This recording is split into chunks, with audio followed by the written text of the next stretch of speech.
કોઈ તારો ટોપો રાખશે નહીં આવું તરીકે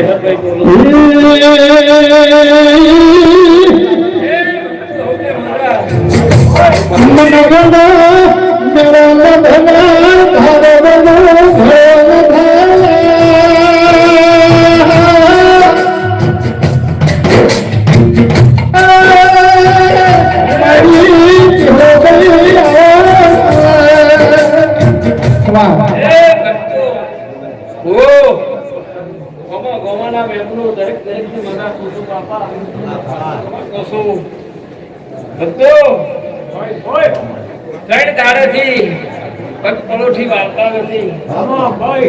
અને પગપળોથી ના તર્પણ ના લાવ મારું પોતાની મકોણાની મારતા તો ખાવ દરેક ને ખબર શંભુ ભાઈ પછી દરેક ને મજા અમારી ગાય ને મજા ભાઈ